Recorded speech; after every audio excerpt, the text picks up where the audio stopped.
Bonjour et bienvenue sur la mécanique universelle.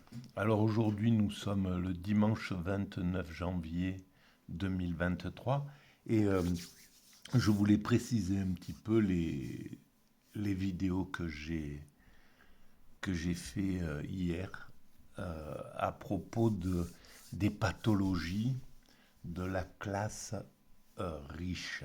Voilà, en fait j'ai j'ai, c'est un peu, c'est un peu, ça pourrait sembler un peu radical en fait. Le fait déjà de parler que de cette classe et de ne pas parler des pathologies, de la pathologie en somme, de la classe pauvre, on pourrait dire, qui a évidemment des pathologies. Nous sommes tous porteurs de pathologies. Le fait de parler de ces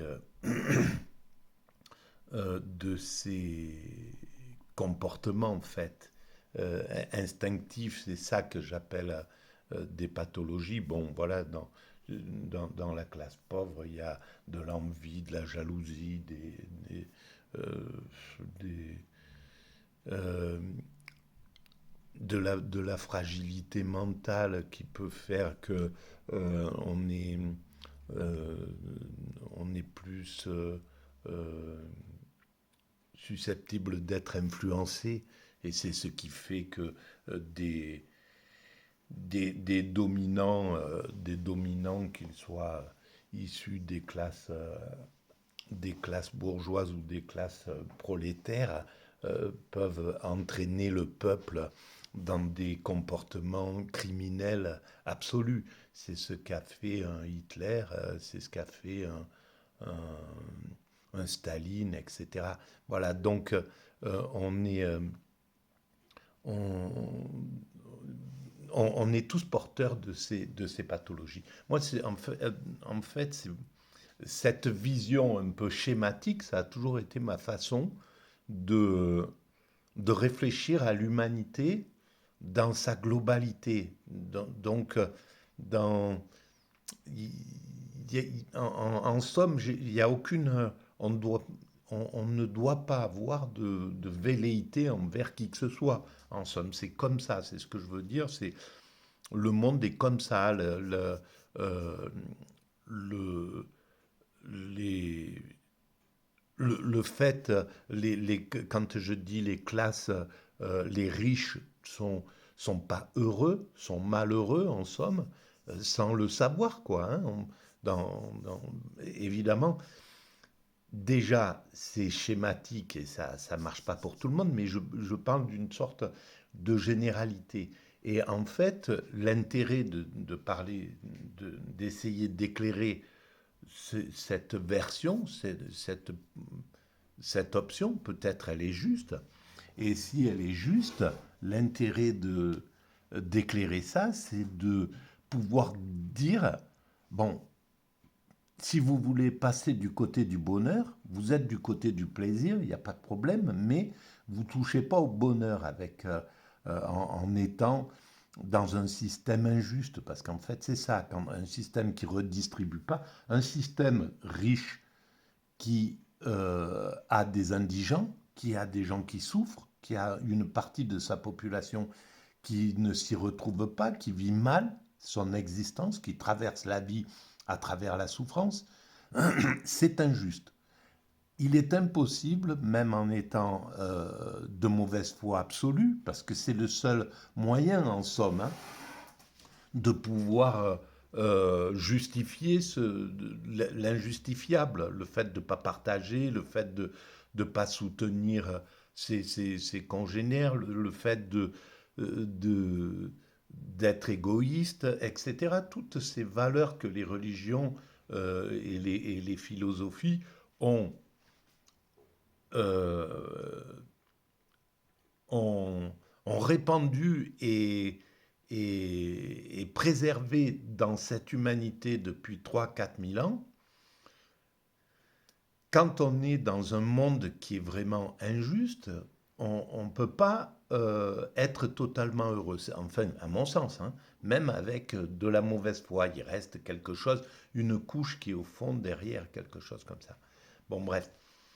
Et puis, c'est pas la façon d'être heureux. Donc, en somme, ce que je veux dire, c'est pour être heureux, il y a une solution, c'est de voir que que ce monde injuste n'a pas lieu d'être. Le monde est assez riche pour que on résorbe toutes les injustices. C'est très très facile. Il y a aucun, tout est présent pour faire ça.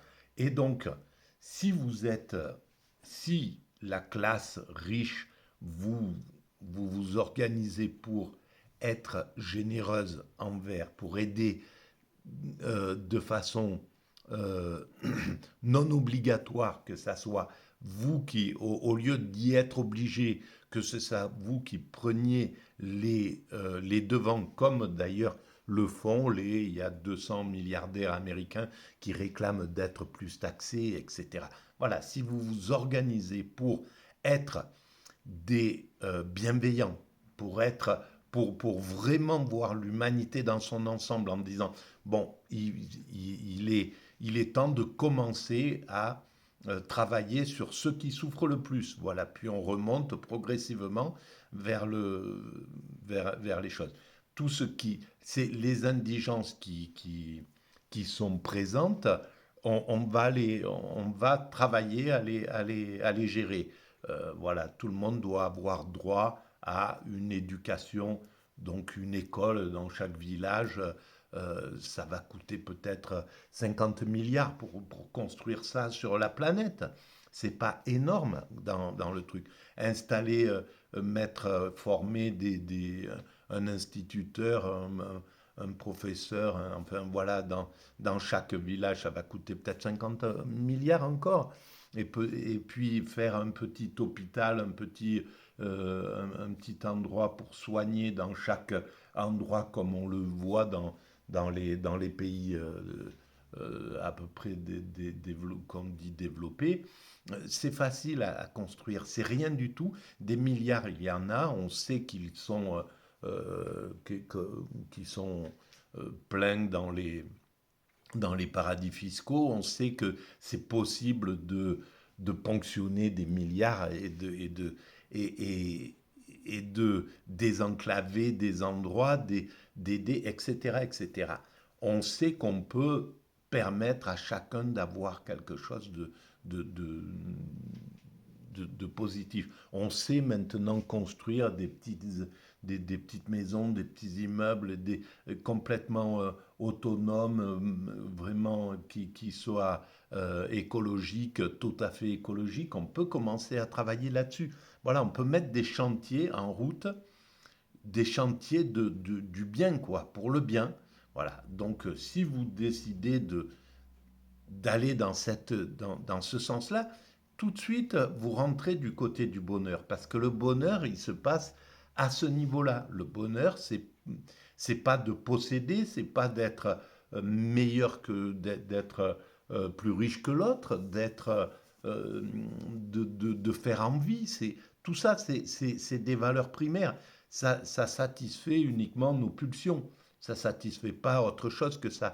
Ça n'enrichit pas et ça ne nous amène pas au bonheur. Donc il y a peut-être une réflexion sur le bonheur à faire. Qu'est-ce que c'est que le bonheur et amener l'humanité vers cette idée-là. Voilà. Et tout ça, ce sont des choses assez simples, mais qui sont pas, qui sont mises de côté en réalité. Et donc, pour revenir sur cette vision de cet instinct de maintenir le monde dans la pauvreté, des exemples sont à l'appel, quoi.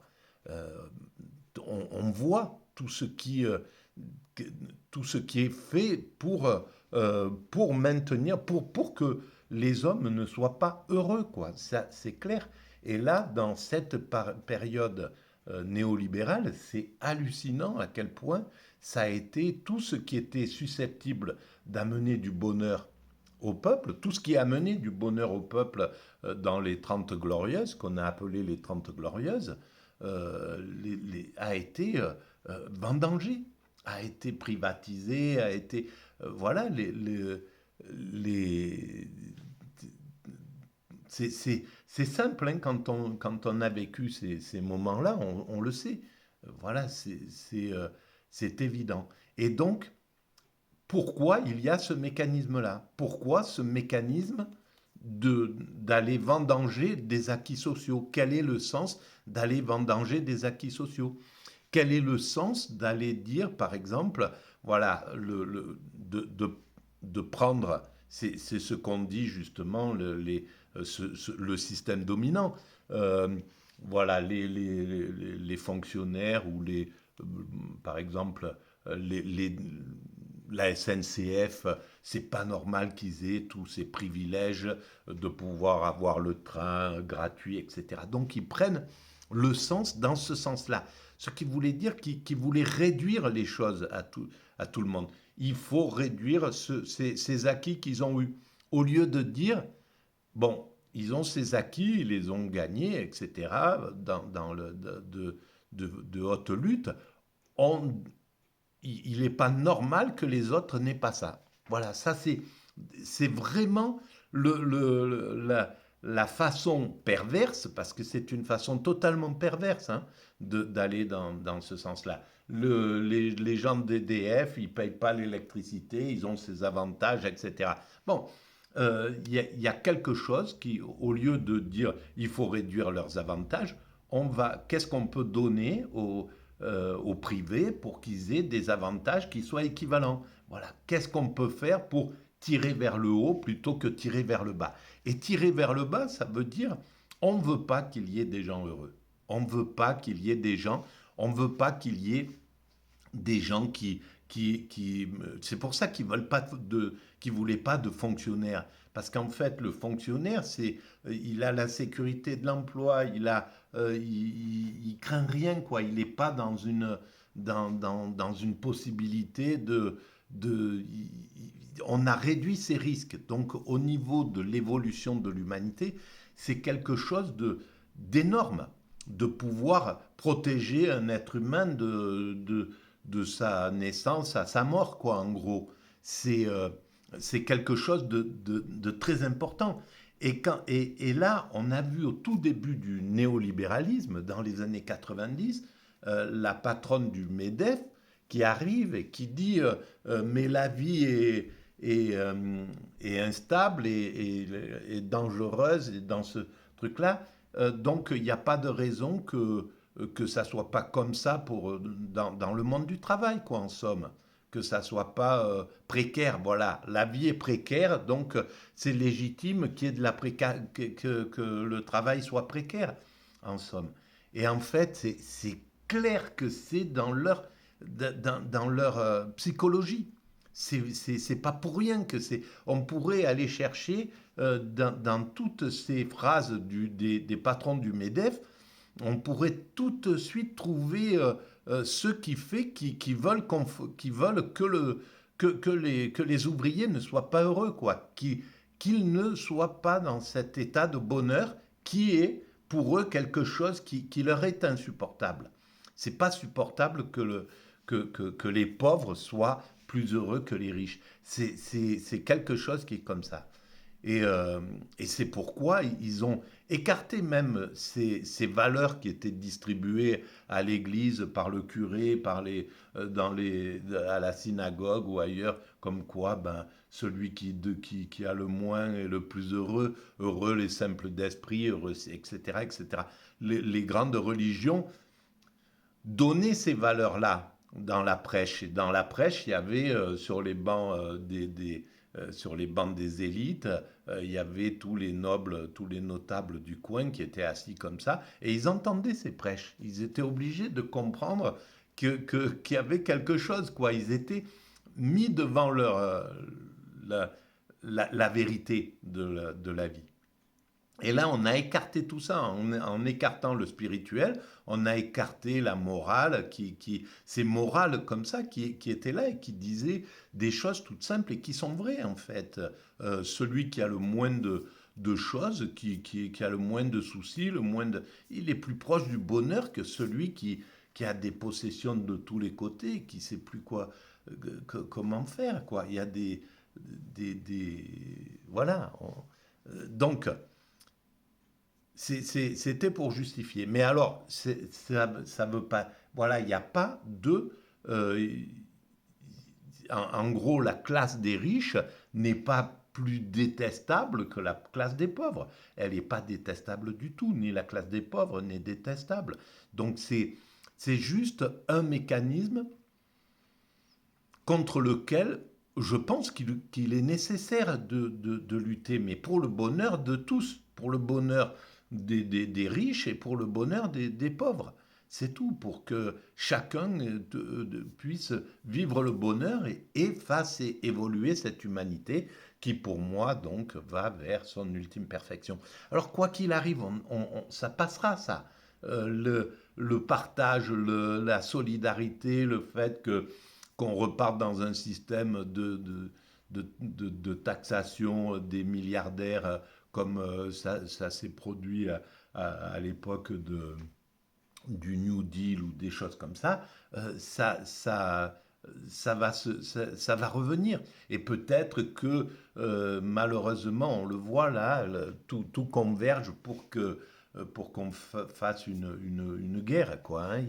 On le voit quand on est sur les réseaux sociaux, les belliqueux sont à bloc partis pour, pour pousser à la guerre, quoi. Alors pourquoi l'humanité devra encore partir dans un mouvement comme ça? Pour quelles raisons? Pourquoi il doit y avoir cette déflagration qui arrive? Eh ben, on le saura comme l'humanité l'a su en 45, en 46, en 47. Voilà, d'un seul coup, il y a eu une progression inouïe des acquis sociaux, des lois contre les crimes contre l'humanité, tout un tas de choses qui sont apparues là, la reconstruction, etc. Et alors pourquoi on ne peut pas passer à une évolution consciente encore? Pourquoi on doit continuer à travers ces évolutions inconscientes, la violence, etc., etc. Pourquoi c'est l'inconscient qui guide encore l'humanité vers sa perfection? Quand est-ce qu'on va changer de modèle? On changera, c'est clair. Donc, quoi qu'il arrive, on est, on peut être totalement optimiste vis-à-vis de l'humanité, mais ben, dans cet optimisme, il faut accepter les drames voilà, il faut accepter le, la tragédie, voilà, que le monde peut être tragique parce qu'il est inconscient. La tragédie, c'est juste lié à l'inconscient. Et d'ailleurs, c'est ça, voilà, on est encore dans le nihilisme, dans le nietzschéisme. Euh, et il parlait de la tragédie, que c'était, voilà, il était pour ce genre de choses. Évidemment, on est là-dedans. On est encore dans cette idée de tragédie parce qu'on est inconscient. La tragédie correspond à l'inconscient, à l'évolution inconsciente. Voilà. Voilà. Bon, mais peut-être que même une évolution consciente n'empêchera pas les tragédies. Hein, ça, c'est possible aussi. Voilà. Mais c'est autre chose. C'est pas des tragédies construites par l'homme. C'est des tragédies qui viennent d'une autre manière. Voilà pour essayer d'expliquer cette chose mise au point. Merci.